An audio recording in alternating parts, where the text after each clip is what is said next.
నమస్తే welcome to వాయు news. Revanth సర్కార్ ప్రభుత్వ ఉద్యోగులకు శుభవార్త చెప్పడానికి రెడీ అవుతున్నట్లు తెలుస్తుంది. తెలంగాణ ఆవిర్భావ దినోత్సవం సందర్భంగా జూన్ 2న ప్రభుత్వ ఉద్యోగులపై వరాల జల్లులు కురిపించేందుకు రెడీ అయినట్లు సమాచారం. ఈ మేరకు కాంగ్రెస్ ప్రభుత్వం సన్నాహాలు చేస్తున్నట్లు తెలుస్తుంది.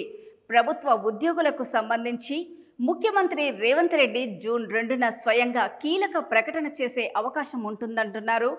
ఇంతకు మరి దేని గురించి సీఎం ప్రకటన ఉండనుంది అంటే, తెలంగాణ రాష్ట్ర ఆవిర్భావ దినోత్సవం సందర్భంగా రేవంత్ రెడ్డి రాష్ట్ర ప్రభుత్వ ఉద్యోగులకు శుభవార్త చెప్పడానికి రెడీ అవుతున్నారు. వారు ఎంతో కాలంగా ఎదురు చూస్తున్న పెండింగ్ డియర్నెస్ అలవెన్స్ అనగా డిఎలలో ఒకదాన్ని విడుదల చేసేందుకు ప్రభుత్వం సిద్ధమవుతున్నట్లుగా తెలుస్తుంది. ఈ అంశంపై ఇప్పటికే ఆర్థిక శాఖ సమీక్ష జరిపినట్లు ప్రభుత్వ వర్గాలు వెల్లడిస్తున్నాయి. డిఏ ప్రకటనతో పాటుగా ఉద్యోగులకు సంబంధించిన ఇతర బకాయిల చెల్లింపులు, అలానే పదవి విరమణ చేసిన ఉద్యోగులకు వారికి ఇవ్వాల్సిన రిటైర్మెంట్ ప్రయోజనాల విడుదలపై కూడా రేవంత్ సర్కార్ నిర్ణయం తీసుకున్నట్లు తెలుస్తుంది.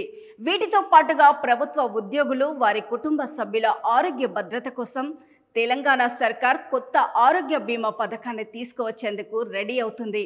దీనిపై జూన్ 2న ప్రకటన ఉండే అవకాశం ఉంది అంటున్నారు. ఇదిలా ఉండగా ఇప్పటికే ప్రభుత్వం ఉద్యోగుల సమస్యల పరిష్కారాల కోసం ఓ కమిటీని ఏర్పాటు చేసిన సంగతి తెలిసిందే. దీనిలో 3 ప్రభుత్వ ఉన్నతాధికారులు సభ్యులుగా ఉన్నారు. ఇప్పటికే ఈ కమిటీ అనేకసార్లు ఉద్యోగ సంఘాల నాయకులతో సమావేశమై వారి అభ్యర్థనలను విన్నది. ఈ కమిటీ ఉద్యోగుల ముఖ్యమైన డిమాండ్లపై సానుకూలంగా స్పందించినట్లు ఉద్యోగ సంఘాల నాయకులు తెలిపారు. త్వరలోనే ఈ కమిటీ ఉద్యోగుల సమస్యల గురించి సీఎం రేవంత్ రెడ్డికి నివేదిక అందజేసే అవకాశం ఉందని తెలుస్తుంది. ఈ నివేదికను ఆమోదించిన తర్వాత రాష్ట్ర ప్రభుత్వ ప్రధాన కార్యదర్శి రామకృష్ణారావు దీనిపై అధికారిక ప్రకటన విడుదల చేసే అవకాశం ఉందని ఉద్యోగ సంఘాల వర్గాలు పేర్కొంటున్నాయి.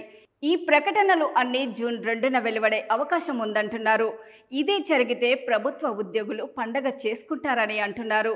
అంతేకాక రేవంత్ రెడ్డి చేసే ప్రకటన వల్ల రాష్ట్ర వ్యాప్తంగా లక్షలాది మంది ప్రభుత్వ ఉద్యోగులు లబ్ధి పొందుతారని ఆశాభావం వ్యక్తం చేస్తున్నారు.